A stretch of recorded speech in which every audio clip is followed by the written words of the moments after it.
বালুরঘাটে আশা কর্মীদের 6 দফা দাবিতে ডেপুটেশন প্রদান। দক্ষিণ দিনাজপুর জেলার বালুরঘাট শহরে বৃহস্পতিবার দুপুরে পশ্চিমবঙ্গ আশা কর্মী ইউনিয়নের পক্ষ থেকে মুখ্য আধিকারিকের কাছে 6 দফা দাবিতে ডেপুটেশন জমা দেওয়া হয়। প্রধান দাবিগুলির মধ্যে রয়েছে আশা কর্মীদের সরকারি স্বীকৃতি প্রদান ও ভাতা বৃদ্ধি। এই ডেপুটেশন উপলক্ষে মুখ্য স্বাস্থ্য আধিকারিকের অফিস চত্বরে নিরাপত্তার বিশেষ ব্যবস্থা গ্রহণ করা হয়। আন্দোলনরত আশা কর্মীরা হুঁশিয়ারি দিয়েছেন যে তাদের দাবি পূরণ না হলে তারা ভবিষ্যতে বৃহত্তর আন্দোলনের পথে অগ্রসর হবেন।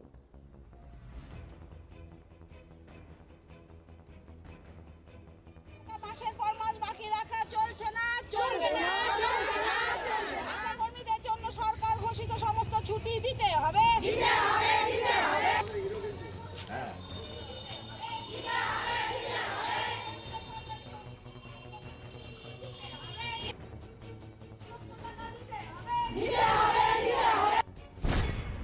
প্রথমত আমরা বলি, পশ্চিমবঙ্গ আশা কর্মী ইউনিয়নের পক্ষ থেকে আজকে আমরা সারা রাজ্যব্যাপী প্রত্যেকটা জেলায় একই তারিখে আমরা আমাদের দাবি জানাতে এসেছি।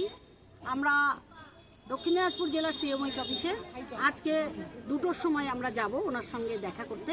আগে আমরা ইন্টিমেশন দিয়েছি, আমরা সেইভাবে ওনার সঙ্গে দেখা করতে যাব।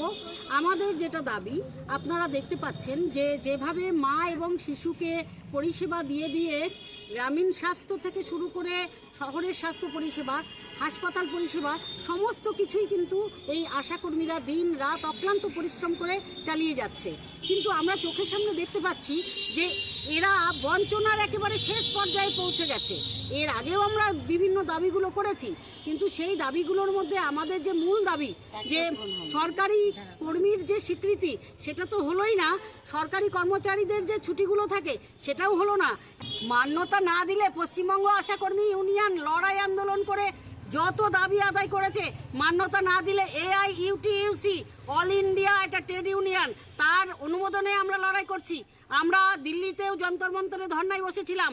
যদি এটার মান্যতা আমরা না পাই, আজকে স্বাস্থ্য ভবন যদি কোনো আমাদের মান্যতা না দেয়, আমরা আগামী দিনে এত আন্দোলন, বৃহত্তর আন্দোলনের পথে পা বাড়াবো যে আমরা এখানে বলতে বাধ্য হচ্ছি আমরা প্রয়োজনে কর্মবিরতিরও ডাক দেব। দিদি আছে